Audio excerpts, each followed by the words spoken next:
guys. Well, welcome to the It's On podcast, a podcast where we invite the people that are making the Cardiff social scene what it is today in for chat to talk to us about what it is, why it is they're doing what they're doing. We're here with Harvey Jones, and we're also joined with Enter the Dragon. About to let you guys kind of introduce yourselves, who you are and what you do, Ricardo. So I'm Andy, and this is Jimpy. So you guys are like old hat of the DJ world.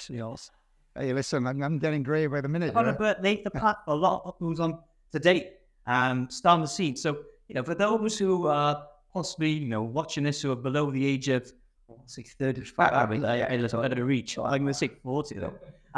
Just tell us kind of what it is you guys what you created. Okay. Well, I suppose I would just dip into a place called the Hippo Club because that's where I started in Cardiff. So a lot of people would remember me from the Hippo. So I came to Cardiff to study a medical degree, believe it or not.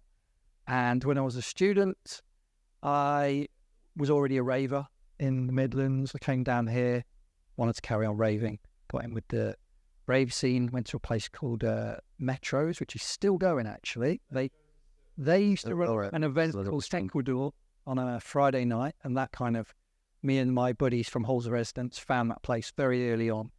And that kind of just got me involved with the Cardiff music scene. And then from then on, I got some decks with my student grant or loan, because we got grants back then and stuff. Became the DJ in the Halls of Residence, started buying vinyl, Spillers Records, which is still going as well. So, I used to just go there and used to record, again, though I sound so old, cassette tapes, hand cassette tapes out to people. And someone introduced me to a guy called Peter, and he said that he was going to launch a club called the Hippo Club. And he really liked my music. There was another guy called Pablo who was very much involved, and he asked me to get involved basically in the Hippo Club. Became one of the top clubs in the whole of the UK.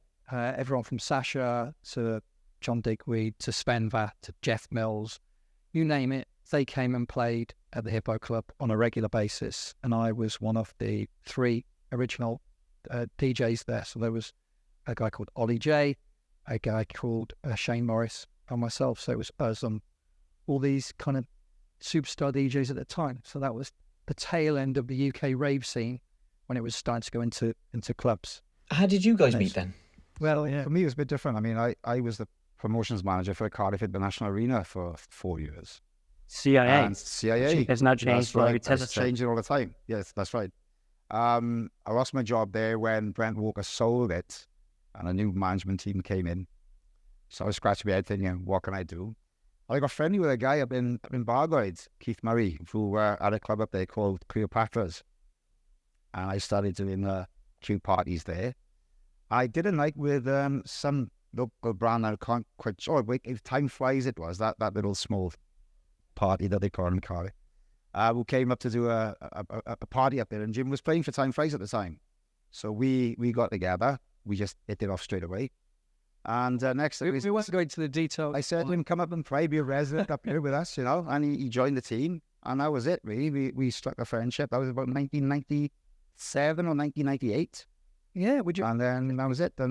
Just became friends, and then we started doing a party in Cardiff called Progression, didn't we? Yeah. Yeah. And it all kind of went from there, really. Was that the golden era? Yeah, golden era. Going back a while now. Yeah. It really was, because you had the Escape in Swansea, which was absolutely smashing it. Southern Exposure, I think, was down that way as well. And E3 in Newport? We did some stuff over there. Yeah, played there. Is that the one that had like a dragon in it? Yeah, the dragon on the wall there. That's right. It was just... It was on Stowell, wasn't it? Yeah, it was a good time. And then the Hippo had to close. I don't know what happened. Their lease ran out or something. And then they moved into Vision. Well, it wasn't Vision, Apocalypse. And then we got involved and it became Vision 2K. And then with that, Enter the Dragon. And that was it. It was just like one thing after another. It just kind of, We launched the Dragon with Poor Open and that was a mental night. There was like 2,500 people there. And they were seeing his career then? he was really big at the time. And I'll tell you a funny story. I'll tell you a funny story about Paul Oakenfold, which is quite interesting. I'll never forget it. He came down, and all the crowd was chanting, "Okie, Okie," this kind of thing. And I said to him, I said, "Do you want me to go on the mic and introduce you?" And he just looked me deadpan. He says, "Do you not think they don't know who I am?" And I was like, "Okay, right, no worries." I crack on, and he just read on and he did his thing and smashed it. But it was a quality night. Like it was a great night. And We had Lisa Loud back as well. it was really good fun. Okay, well, so there's 2,000 people in there. And the capacity was 2, but I think we ended up at 2.5. Yeah. So it was like crazy. But yeah, they were every week. Then it was just like constant up and up and up. Every week it was just something happening, going on, and it became fairly legendary in a very short space of time. I think it was down to the fact that there were so many rooms as well within the club. You had the main room, you had the hard house room, you had the funky bar upstairs, the tunnel bar, the titty twister. There's all sorts of mad stuff going on, and we just went for that carnival experience, with dancers and stilt walkers and all that type of thing. Yeah. A bit like kids today look at, is it Elro? Is it Elro? Elro. Is it Elro? Yeah. The Ibiza thing. And we were doing, So we look at these things and go, wow. yeah, we were kind of doing that back in like 2000, Yeah. So it's kind of interesting. I'm 27, Right. so unfortunately I didn't get to go to any of the Oh, man. original nights. But where were they in Cardiff? Where was Vision 2K? It was on Queen Street. And that particular building as a club had actually been a club going back into probably 70s or it was like a thing called a top rank. You're not going to know these names. Top rank Ritzies. It was one of these clubs that you would kind of have in most cities that became different brands through the years and was more of a commercial kind of club. But that was there. Hippo Club was, you know where the car park is at the back of the main railway station? Ritzy. There's a newish building right opposite that, next to the railway bridge. The Hippo Club actually stood there. And if you go to any of the events at Jacobs, have a look on the wall, the railway bridge wall, and you will see the Hippo is still sprayed there on the wall, and that was done by a guy called Chuck. And because the Hippo Club was beautifully done with all like graffiti and stuff inside. Yeah, it was stunning. Because that was the garden. There was a little garden at the back, and everywhere was done by Chuck. When he went in, it was all like, it was just amazing. And he did it in a paint that had like UV. Wow, again, UV. So as you walk around the club, it was all UV. He even made a little animatronic thing. So at the top of the stairs, there was like a thing like a robot which would move. There was a hippo and stuff. Well, that's early 90s. And it was, I was on the cusp of kind of like going there. My earliest clubbing memories is going to kind of the Hippo Club and stuff like that. And it was the out of town club, right? With that hedonistic vibe. Yeah, that's right. That's right. It was, I'm sure the stories. I'm sure you guys can kind of tell us some stories like what's going on there. But it was just the biggest DJs with the freest. Yeah, So, we did things like, you've got Sasha that still travels around the world, still one of the biggest DJs in the world. He would come on a regular basis if he turned up, because he was notorious for not turning up as well, because he'd end up partying the night before or whatever. But then he'd do his set, and then we'd end up kicking a football around the dance floor or whatever, and getting to know these people and partying with some of them or whatever, and then they might not go to their next gig because they ended up staying in the Hippo until Tuesday. It was literally like that. There was, I think the capacity was officially about 200, and I think there was 1,000. It's like a wall spread fox, but whatever. And it was a small club, but there was literally, it was so busy that the fire exits were open and people were out on the railway line next to it and stuff as well, and just crazy stuff like that. You could go up onto the roof pretty much, and there was a raid there. That was actually just after I'd left. But and some guy smashed his vans through the front door because he couldn't get in. So there's a lot of stories around that place. And I think that vibe from the Hippo Club kind of passed on to Vision then, didn't it? So it did, because it became Apocalypse and passed on to us. But the Hippo kind of passed that vibe on to pretty much anything going on, I think, in Cardiff as well. There was obviously other nights. You did have Time Flies as well, and they were doing at City Hall. So he was doing really well there, America. And, you know, I went... Massive nights, all massive nights. You know, I remember going and seeing Carl Cox at America and Roger Sanchez. Fantastic nights, you know. So the scene then was fantastic. I've got to give a shout to Club X. Of course. Yeah, we did a few parties up there as well, didn't we? Yeah, and that was, you know, that was a rocking club on Charles Street. It was sweet fun. It was That's pretty good. cool. So Cardiff, yeah, it's had some really interesting spaces over the years. So what was it like in those times, though? I mean, obviously, like you mentioned, you got Type Flyer, you got America, nothing cool houses around then, and obviously kind of you guys. You know, was there like a fierce rivalry between you all? Or? Yeah, There was to a that point. to a point. Yeah. But which you look back now and it's almost this just so childish for these two. But Really, yeah, there was definitely rivalry, and it's kind of weird in a way because I'm not a Cardiff boy anyway, right? So I think one of the biggest bugbears a lot of people had about me coming down to the city The Valley Boy. was a Valley boy coming down, you know, and we were doing stuff. It's coming down from here, from up the top end, kind of happy to. But yeah, I mean, look, it is what it is. We Poster wars was good fun. Poster wars. I mean, Because then we didn't have social media. it was all It was all good. Dayglow posters, get your posters out, plaster them on the phone boxes and the electric boxes. Get tickets at catapults. Yeah, exactly. His men were like, right, he was running up City Road, right, with like a copper chasing us, with a bucket of paste and a brush in hand, like running, Oh, there's an America poster. plastered over our. But they did the same. They do it to us, so it's just the way it is. It was Just yeah. that kind of thing. It was Because we do the loop again. Look at that, he's going to cover our posters, and we'd already covered theirs anyway.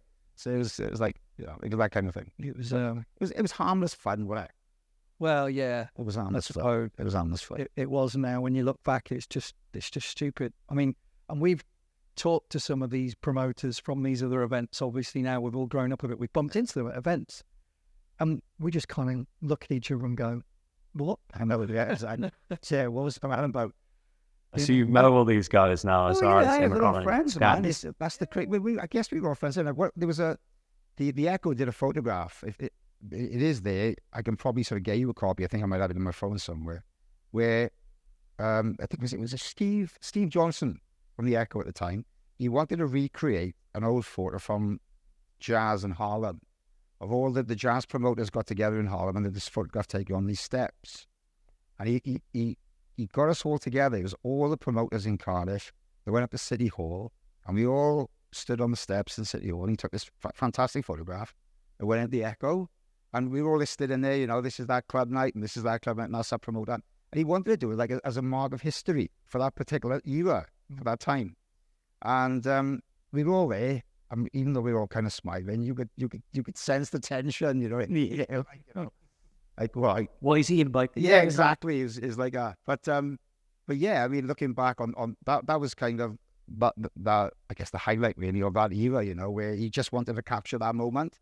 So that was quite an interesting time. But what's really ludicrous is that we were all doing it for the same reason as well. We're passionate about dance music, rave music, whatever you want to call it. And what was the vibe? I mean, why did you put the nights on? Was it because the clubs weren't doing the nights that you wanted? No, not really. I mean, It's kind of strange. well, I was a DJ. He was a DJ. So I was DJing in other countries and stuff because my DJ career was doing quite well at the time, and I was producing music, and you were I involved was in with promotions, things like that. So You know, it was important. It was a bigger scale. Yeah, and then I was involved with. I was working in Catapult as well as a student as well, so just doing that a little bit. But it was just having, just these opportunities would come our way. Do you want to put an event on in this venue? Yeah, okay, and then things would just go from there. So it was just. But you were the first ones to do that, you know, on a kind of, you know, bringing in DJs from, you know, far fields, you know, Marbacato, you know, bringing We in. gave Cardiff his first play in the UK. I mean, going back 23 years here, 23 years ago. Yeah. And it was a really interesting booking at the time because we remember doing the booking, and I think he was playing on Top of the Pops on the Thursday night. He was the first ever DJ to do a live set on Top of the Pops. It was Picasso, I think it was Lizard. I think it was Lizard. And then on the Friday, he was with us. And we booked him before any of this had, sort of happened. So it was like a springboard, and all of a sudden, the night that Picasso came down to play for us for the first time, it was roadblock in there, absolute roadblock. It was amazing night.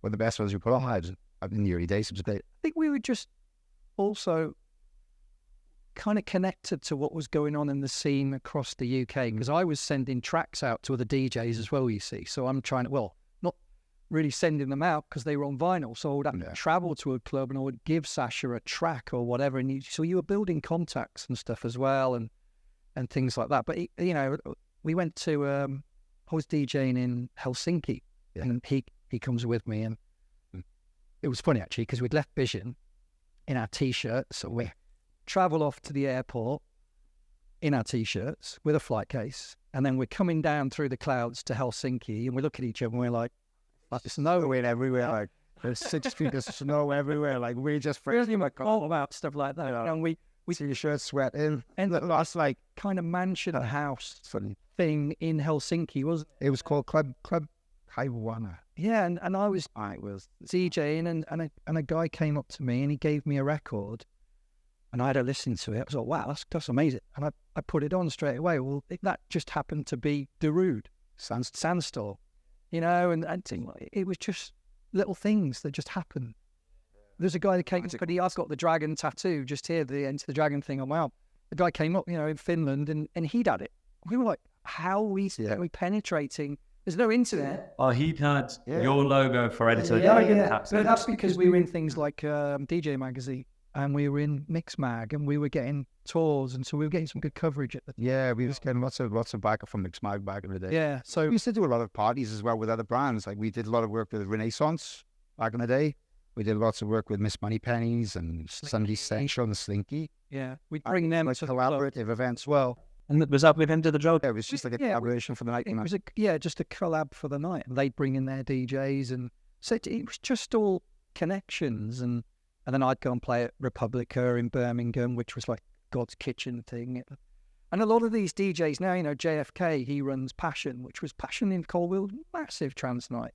He still does it. He came and played for us a few years ago, and we're all connected on social media. AJ Gibson from God's Kitchen, and we share things every so often. Rob Tesseri, still massive, and these connections have remained, don't we? Yeah, exactly. I mean, we always had a good connection with Mixmag, because going back to the earlier club up in Bargoed, funnily enough, just going back a little bit, we were Club of the Month in Mixmag. In Bargoed, like 3 months running. The night that we had up there called Inferno, right?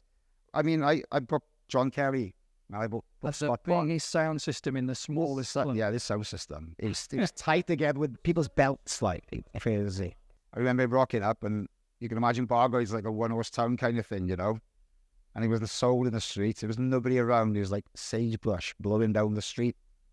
And he was like, well, I hope everybody's in the club. And he walks in, and there's like a 300 capacity club. And it was maybe like 700 people bouncing. Hands in the air, come on, let's have it kind of attitude. And he rocks up and goes, this is fucking amazing. Like, and Mixmag was all over it. And it was just great times. Awesome fun, And that relationship with the Mixmag carried on with the Dragon. And they came down lots of times. We did lots of parties with them. We did a night called Murders at the Mixmag Motel, didn't we? Yeah. And we've got the flyers for all that. Yeah, we always used to go at the extra mile with our flyers as well. We used to try and do really quirky flyers. Like, after 9/11 happened, me and him, for whatever reason, decided to go not long after that, Florida, to ride some roller coasters. So we get on this jumbo jet, and we're literally the only people on this jumbo jet, because no one's flying, right? So they said to us, you can have as many seats as you want. We had a row each. Both. Well, yes. So we get to Florida, and we had one of these photos taken, on a roller coaster. But of course, then we look at it and go, perfect flyer. So we had this amazing flyer where we're on there, and it's just the incredible raw roller coaster or something. It's changed. You had just changed the flyer or the roller coaster. I think it was the Incredible Hulk roller coaster. Yeah, and we changed it to the Incredible Raw roller coaster, because we did change the brand name was to Raw after Enter the Dragon, and I was just down to some politics and some bullshit that went on back in the old clubbing days. Yeah, that's another story as well. We were doing Into the Dragon in Vision, but then as you do, egos get in the way, and Brian was the owner of the club, and then you got Pierre, the manager, but we're all starting to get a little bit, too many egos going on. Yeah. And we weren't happy about certain things. So we decided to jump and go to Evolution, which was down the bay. And we wanted to do Enter the Dragon there. But they argued that they owned Enter the Dragon, and we argued that we owned Enter the Dragon. So they started throwing lawyers at us of serious stuff to try and protect the brand. And we'd already registered the Dragon with the trademarks registry anyway. So me and him would sit in my house on this little laptop. They're spending all this money on lawyers. And me and him were banging back these amazing responses. All the stuff yeah, we'll send that. So, and what we found out, so then we went down to Evolution. We set up Raw, which was another night. So in the end, we said, all right, you have Enter the Dragon, we'll do Raw. So we then battled it out for about a year on a Friday night. In a way, we split the crowd, though. It was stupid. And then eventually, for what I don't know how, we ended up going back into Vision. We kind of all made. They asked us to go back. Yeah. They asked us to come back, right? So we went back. We had an MTV party, right? With Ian Van Dahl and Brandon Block and that. And Pierre said to us, the manager, he was like, we spent £7,500 on legal. And we're like, we spent nothing. We spent nothing. Not a penny. Just come on, we send them back. Is it? Yeah, affordable off. Yeah, exactly. Yeah, so that was good. We were just enjoying. So in the end, we won the copyright. Yeah, so that's why we won. Went back to Enter the Dragon. We're back anyway, and then we did it until the club had to close, and it was because Brian was getting older. He also owned a club at Chelsea Football Club, and he owned restaurants and stuff. He's really old school kind of club owner, restaurant owner from London. He owned the London Astoria as well, right in Piccadilly Circus. So, he was really... He was a bit like the Peter Stringfellow type of guy, wasn't he? Yeah, proper... I'm in the 70s, 80s, that kind of thing. Quite an intimidating guy. Yeah. I found him, the suits he'd wear and the people he would come down with, it would be like, okay, Brian, whatever you want, Brian. So we pushed our luck a bit there. But yeah, eventually it was just, the lease was running out and then just decided that was it. I think they wanted too much money and that was the end. So we went to that point. But then after that, it became a free mark, I think it was. But then we just carried on. We went over to Club X then. So that was the year of the gay parties. So we did a few awesome little nights up. Yeah. But then we just kind of... There's a few stories that is not suitable for families. So we probably won't dive in too deep on that one, yeah. But I think we just burnt it out then, which was crazy because I look back and So how long was that run then, from like the first hard get together until we went to the Club X? Yeah, probably about 98 to 2004 or 5, something like that. 2004, yeah, something like that. And I look back now and I think we were partying too much as well. Not too much, but we were partying all the time. Oh, yeah. We've got to be lit to appreciate them, haven't you? Yeah, but I look back now and I think if I hadn't have done that and I'd have actually been professional, I'd probably be traveling the world now still doing it. Because at that time, I've got articles in the magazines and everything. My career was really going for it. I was doing all the right things. I'd just signed to Deviant, which was what Paul van Dyk was on. I was on Global Underground 13, Sasha's biggest ever Global Underground. Things were really happening for me. And all of a sudden, I just kind of went, I can't do this anymore. Literally hit a wall. And I don't think I mixed a record for years and years and years. I literally just hit a wall. Yeah, we kind of went off, did our own thing for a while, didn't we? Yeah. And I look back now and I think, yeah. What kind of things did you do? So for me, I went into TV and film. I did a lot of background stuff. I made a couple of movies. Kind of movies? Yeah, I had a few talking parts. I got shot by Michael Madsen from Reservoir Dogs. Shot in the chest. So that was a fun day out, all covered in blood. It was just, we did that for close on 10 years.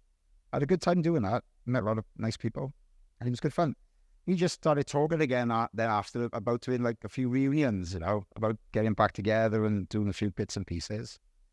And we ended up sort of putting a few parties on, didn't we, with the Journey. We did a couple with Journey, which were very, very good. We did one with Time Flies as well, didn't we? Buffalo Bar? No, that was up at the Welsh Club. At the Welsh Club? Oh, yeah, at the Welsh Club. But I'd been doing Cellar Door. And he'd been doing Cellar Door for at a bit the as well. Scotland Hubs. The vaults, yeah. So that was what got me back in. So my other life, I fell into games. So at a party, as you do, I wrote down an idea for a game on a bit of paper, put it in my pocket, and then found that idea several days later in my back pocket, and I took it to my accountant, who was Mr. Straight, and he said, "Oh, I know a guy that makes games for a company called Coin Master. They make these like quiz games and stuff. You play in pubs." So he hooked me up with him, and me and this guy, Hugh, are complete opposite ends of the spectrum in terms of our personalities, our lives, and everything. Well, to cut a long story short, he is the CTO of the company that we still run. All these years later, we produce games for online casinos. So that was the seed that took me in a completely different way. And he's still, the head coder, CTO of the company, and now we employ people and all that. So yeah, that's basically where my life. Go back to kind of Cellar Door, because that's quite a, that's another kind of quite infamous kind of venue. I mean, have you been to Providence in the basement? No, It's the largest bank vault outside of London. Oh, I've heard of it. I've never actually. And they decided to turn it into a nightclub. Sure. The bars are there. There's even an ejector seat on a plane. God knows why that's There's been some guys running the thing in there called Backroom, and they've been really successful, and they were doing like a house thing down there. I don't know what had got on between them and the owner of the building, but our friend Keithy from Merthyr, Matt O'Keefe, he kept saying to me, "Come on, Jim, you want to do it. You want to do it again. You miss it. And in my house, I've got all my vinyl still got my decks. The decks, in fact, are the old Vision 2K decks. And I was like, I don't want to do it. It's not in me anymore. And he was like, just come and look at this venue. And as soon as I walked in, it was just like, yeah, and pull you back. It was so just when was this? Sorry, how long have you been out there? 2011 or 12, I think. You'll start remember some of this stuff. And cut it up to your timeline now. I think I moved to Cardiff in 2014. All right, okay. Ish. You're catching up. I'm catching up. Yeah, catching it now. But we decided to do something different because there wasn't a lot going on at that time. And one of the things that did do my head in a bit, and one of the reasons I had got out of it, is when we're dealing with big superstar DJs and stuff, it can get a little bit on top with what they require from you. Certain hotel rooms and riders and blah, blah, blah, blah, blah. Yeah. Took the fun out of it for me. I was a bit like, because when I was DJing for people, I'd kind of go, some Just water, walk a bit of beer, and that's it, innit? and a hotel room which is clean, and that's it. I wasn't expecting all this stuff, but I said to him, well, we both kind of just came up with this idea of let's not put any big name DJs on. He came up with the name Cellar Door, which was just a perfect name for it. And we just said, let's not put any names on the flyers. Let's promote this event as a house and techno event in a bank. Local DJs, Yeah. Undercover undercover DJs, not name who's playing, and we just got a load of local DJs involved, and it was all based around local DJs and me and Matt, and we never, throughout the life of Cellar Door, ever put who the DJs were. We would say afterwards sometimes this was whoever that you were listening to, but it was about the night and it was about the vaults. And Cellar Door used to go down a lot anyway, and literally through what looked like a cellar door. Right. It was some great, another kind of like crazy era of Cardiff club and all about. It was a shame that we kind Still of lost going it. though, isn't Well, it? so, cut a long story short, again a bit of politics there. We were running it on a thing called a 10, which is a temporary events notice, and you could only have 12 of those in a year, but you can run them over a period of like a whole weekend. So we started doing drum and bass nights on the Friday, and then the house and techno nights on the Saturday. We do it once a month. And we wanted to start going for a full license so we could do some more events. And that involved paperwork, involved getting police involved a bit more and stuff like that. Well, through the lifetime of Cellar Door, due to the nature of where that place is down the bay, we used to get a bit of problems and stuff with some of the locals and everything, although we got them on side, and we used to because I know quite a lot of the older people that live in that area as well. So I kind of would speak to them and say, come on, can you talk to some of the youngsters from the area? And then when they talk to them, the youngsters listen. What's it writing down? Yeah, and just to chill out. You know, we're old school kind of, these people, leave them alone. If you're going to go there, have a good time, but don't take this kind of thing. And it needed to come from the older people in that area that knew them, that they'd have a better respect for. So we had that kind of conversation. Things really calmed down. But the police always told us, look, if you get like a mobile phone theft or whatever, or if you ever need us, no problem. Pick up the phone, give us a call. We're there to help. Great, you think. Absolutely fantastic. So we called on them a few times. Then when we go for a full license, lovely police officers, licensing, come out with a list of, oh yeah, but you called us on da. So they then used all that to basically kind of push back on why they weren't going to give us a full license, even though but what had happened was we'd been working with certain police licensing people that were great, and then he'd retired and new ones came in, didn't have that relationship, but kind of saw all this, and then we had some politics with the other guy that was involved as well, building owner. So what happened was me and Matt left, and then about 3 months later, lo and behold, it reignites itself and they get a full license. Right. And his father is a police officer. Oh, really? But anyway, I don't know whether you saw that is for me. Rest of the say is just Kind of the reunion parties then. I mean, was Cellar Door, was that part of the reunion party, or was that something? I mean, me and Jim had a chat about bringing the dragon back. Basically, it's just like as a bit of a one-off fee at the time, wasn't it?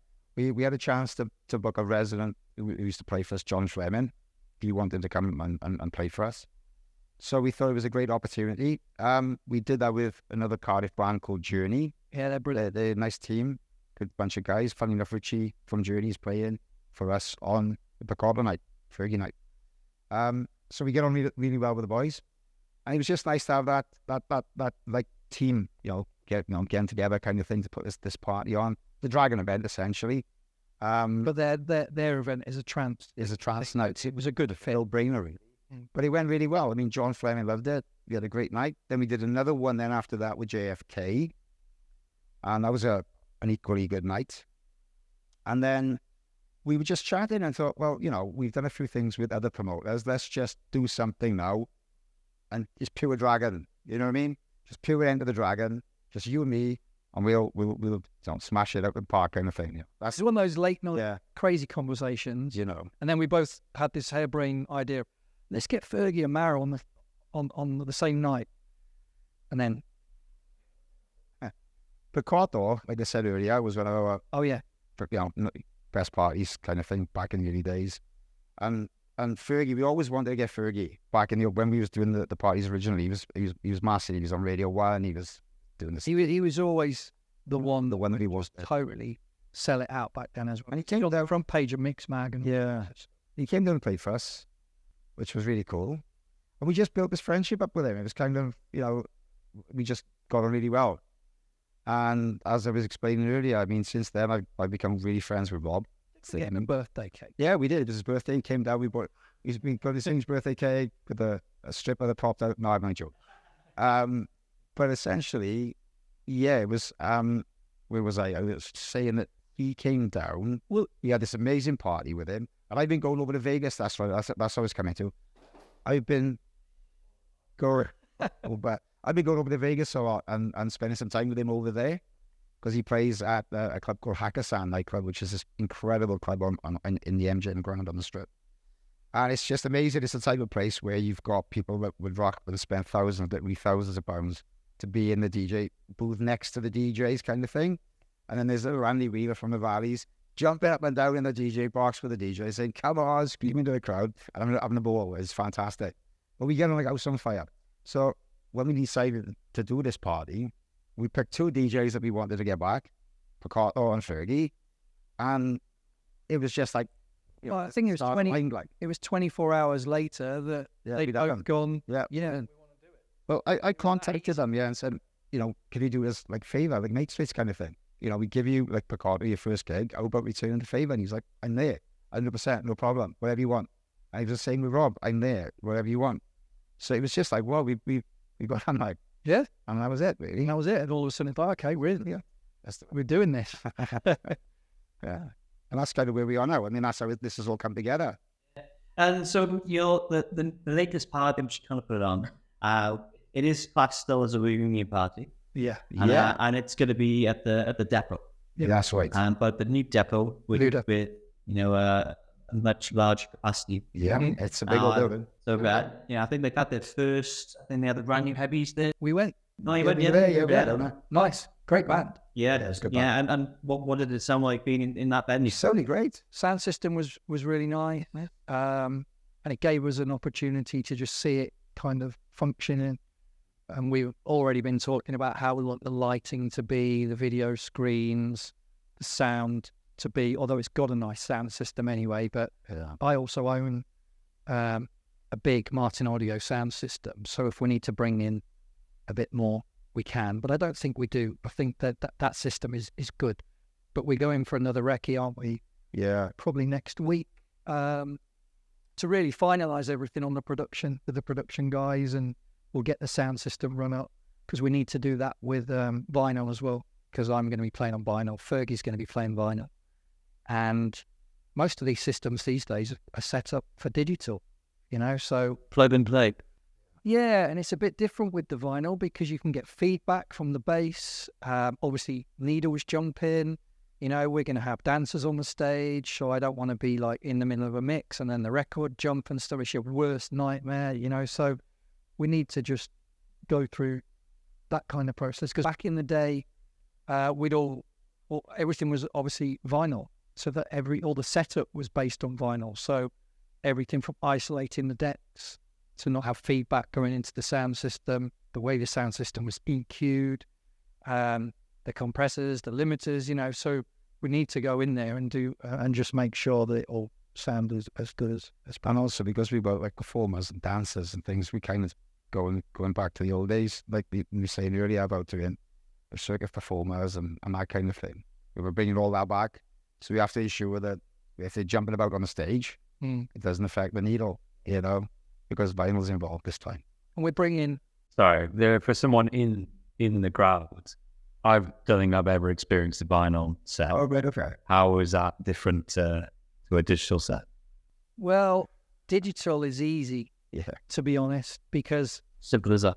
Yeah. It is easy, and with, the tools that we've got now, whether you're using a laptop and a controller or you're using CDJs, you can have everything linked up so everything can be synced. So you don't even have to mix the beats. And I am a culprit of this, and I have done this many times at Cellar Door. And the reason I do it is because it enables you to not have to spend time matching the beat, because the computer has basically done it for you. But then that frees you up to do other things, like be more creative with sound effects and loops and stuff like that. But you've also got a safety net, because with digital, you can put a track into a loop just like that, and that loop will just go for as long as you want that loop to be. So you've got all the time in the world to be able to mix the next track in. With vinyl, that needle is just going from start to end. So, you got to get in and you got to get out. And you've also got to do it without the two records clashing. So you've got to be able to pick the right time within the vinyl to do it. You've got to be able to make sure that the basses don't clash, because vinyl can be a bit bassy and a bit more warm sounding than digital, which can be a bit more clean and sharp. It's kind of the more seat of the pants stuff. It is real DJing. At the end of the day, it's raw, it's analog. It's just two decks. You start that, put that needle on, and that's it for the 2 hours. And there might be little mistakes, and there could well be. And the thing is with that as well, there always was, you have to literally just get over it, Go with it. move on, and don't let it bother you, and just go with it. But I mean, for the last few weeks, I'm hammering the vinyl at home. It's like, it's like an athlete training to do a sporting event. I'm literally Go to the marathon. doing it again. And at first, when I got back on it, I was like, how the hell did we used to do this? Are you using kind of vinyl with your audio, or do you have to try and source No tracks. No. It's all the old stuff. And I've even got, so I've got about 10,000 records, vinyl records, and I keep a proportion of them in storage, and then I keep quite a lot at home. But my very last record boxes that I played out were still together. So I've been able to just go back to those and kind of go, well, that isn't a genuine set of records from that era, you know? So it's been quite easy in that respect. But what I've got to try and do is condense what was 3 or 4 years because of the Dragon period into about 2 hours. And that's tricky because obviously I want to play an authentic set, an authentic Into the Dragon set, but at the same time, people are kind of going to be almost expecting to hear certain tracks. They're their favourites, you know. So I'm trying to pick all these favourites and put them together in some way or another. But at the same time, I still want it to be authentic because a lot of the tracks, you remember the big ones, but people don't remember the not so big ones, but they were part of the journey as well. So I've got to try and do that. But then on the night, I need to be flexible as well. So I've got to be, as a DJ, completely flexible. If I think in my crowd, isn't it? Actually, I don't want to do the order that I was in. I'm going to throw that in instead. So I need to be just so familiar with the decks again and with all the records that I can just kind of throw myself back there and just do it. I think one of the questions you said from a different perspective is from like the crowd's perspective. I mean, the people that are coming are the older crowd anyway. So it's almost like to see a DJ play on vinyl these days is new. But it's old, if that makes sense. And it's more of a purist kind of thing. So there's that element of excitement as well that people are coming to see somebody actually DJ. Definitely, yeah, of course. You know, work. It is proper work. And that makes a difference, you know. That makes such a difference, you know. You know, you see all these superstar DJs and stuff now jumping around behind the decks and stuff because they've got all the time in the world to be able to do that. But for those 2 hours, I'm going to be working and I want to enjoy it as well. But once that one record is in, I can enjoy a small part of it with the crowd interaction, but I'm already having to think about, right, I got to get this one now and get it right and get it ready and blah, blah, blah, and start thinking about when. So you're always doing something, you know, and so yeah, but that's great because the adrenaline will be high and it's just more real, I suppose. And the crowd will, like you said, they'll feed off that. Yeah, exactly. Yeah, exactly. It's authentic. And it's what they were used to at the time. So so yeah, but I think all modern DJs should have to go through a vinyl course. And if you can't do it, then you're not a DJ, basically. I mean, do you think the most of the crowd they're going to be, you know, middle-aged mums and dads? I think so, yeah. It seems to be that from ticket sales. Without a doubt. We did think about trying to attract the younger crowd because we wanted them to experience exactly this. We'd love them to experience it, but our social media, you know, all the metrics and stuff. Yeah, we've done different social media things, different videos to different demographics, and everything is kind of, you know, the 35 to 60-year-old group. And we get all the blips on all the graphs and things and the ticket sales. But the 18 to kind of 30s, it's like this. And it's exactly as Andy said. We would love them to come and experience it because they're going to experience a real authentic club event, a real rave. The closest thing that they're ever going to get to where it's come from that they go to now. Yeah, exactly. And I'd love them to experience that. If you were caught in an elevator with a young 25 to 30-year-old and then lost to something to do on a Friday night, you know, just look at the current, you know, really telling why they should come to enter the track. Come and lose your shit. It's as simple as that. Come and have a great fucking time, like. It's going to be amazing. No, it's going to be proper. But the old way. Yeah. Yeah. It's going to be amazing. You're just going to have a ball. And no, I don't oversell it, kind of, and go to the traditional route where we go this and we go that and this. It's going to be fucking epic. Sure. So when did they stop being reunion parties then? And when they start kind of being Enter the Dragons back? Is that on the cards? Well, it is, I think. It's safe to say it is. We've got ideas about it. Yeah. We want to do this one, focus on it. Yeah, get us out the way. We've already got potential to get some really big DJs going forward, but we don't really want to talk about that just yet. They're very current still, but they would still tick the boxes with the old crowd. But I think it's a case really of seeing how this one pans out, right? Just like anything else, you know, we're going for a long on this. We've thrown our heart and soul into this. I've sold both kidneys, and I'm sort of struggling to wee at the moment. But that's another story. But yeah, I mean, look, I'm surprised how much it takes out of you mentally. oh yeah, Yeah. You've got to have some confidence behind you, because we're at time of recording. It's nearly a month to the gig, and it's on the final release of ticket. yeah. You've increased the venue size because the depot has moved since Yeah, that was a bit like yours. down past doors, and yet you're still nearly sold out a month in advance. You know, and it's got to be.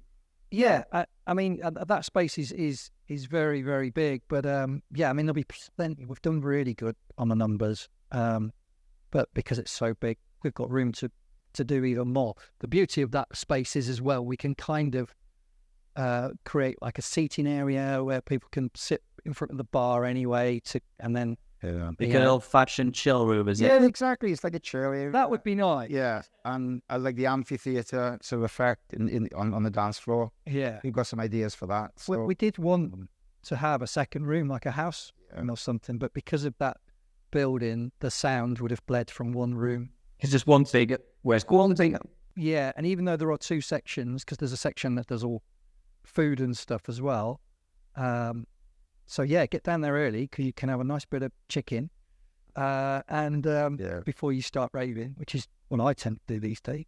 But yeah, the building where that bit is, the sound would have still gone over. But we're also bringing in the guys that used to dress the club, Vision 2K. We've got in touch with them. They're based down in Devon, and they're bringing in this kind of stretching material.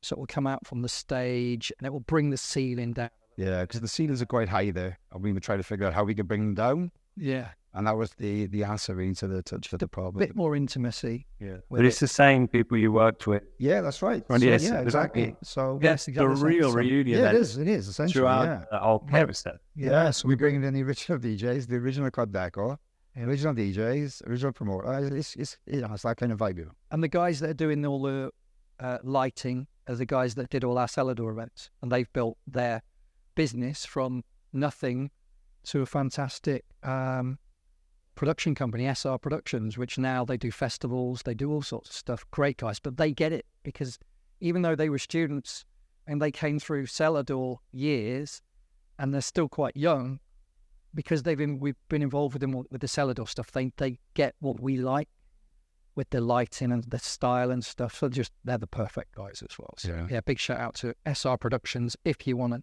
get any lighting or a sound system. Yeah, they're the boys. That's one of the events which I'm looking forward to. You know, it's almost going to be like a step back in time. Oh, definitely. Well, we actually, some of the marketing has been come aboard our time machine. Yeah. So it's definitely got that vibe going on, you know. Yeah. Another little story. The other day I went to, there's a lady with pink hair. She drives a pink Ferrari. Yes, sir. Yeah. So I went to her pink cafe thing the other day. I took a car down there and she came over to me and she was like, I was such a Jimpy fanboy. And I went, no. I was like, no. And I was like, really? She's going, yeah, Hippo Club. I was like 14 years old going there. No. She looking forward to it as well. Just weird how I didn't realise. It's just like, you just think, wow, how much did we penetrate into people's lives and stuff with dance music and rave, over all these years, I mean, it's definitely captured the imagination. This event has definitely done that. I mean, people are super excited. I get messages through the page. All the time. Can you keep me a poster? Going to be there at 3:00. That's the other thing as well. We'd really, really like people to arrive as early as possible. We open at 3:00.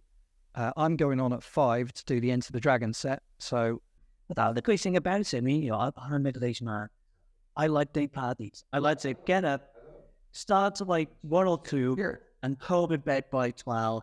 After that's including the chicken. Yeah, exactly. It just works. I mean, and the two DJs, the early got the dinner on Sunday, that's what about Sunday lunch. We've got Richie from Journey playing right at the beginning. who we talked about. We've got a guy called This Culture. He's blowing up. A fantastic producer. He's a Cardiff guy. He's on the same agency as Fergie as well. So he's playing before me. But He's a lovely guy as well, isn't he? really nice guy. And yeah, it'd be good to get there early, because what I don't want people to do is think, oh, Jimpy's going to be playing at 5, the Enter the Dragon set, and then all of a sudden they all rock up at 4:45, and then there's a massive queue or something. Yeah. Because obviously, the so if we can all help the door staff out and everything as well, so to try and start coming in nice and early, then and get in early. Find the spot on the dance floor. And Yeah. move. Just have a bar. Well, guys, thanks very much for joining us. Hey, no problem. Like I said, we're excited to kind of be there. It's Fantastic. going to be a step back in time. And yeah, if you guys are watching this and you think, okay, what is Enter the Dragon all about? What was it like raving in the early noughties? Well, this is your chance to experience it for the first time. Harvey's going to be there. He's going to be experiencing it for the first time. Yeah, I honestly can't wait. Like, so I don't think I've ever experienced anything like this in my life. Oh, wow. Mate. It'll be life changing. Yeah. So, Hopefully in a In positive a positive way. yeah. Sure it will. It certainly changed my life. Yeah. Anyway. Well, guys, thanks for joining us. Thank you very much. Thanks for having Yeah. us. Thank you very much. Good Thank luck, you. good luck with the event. No problem. And fantastic.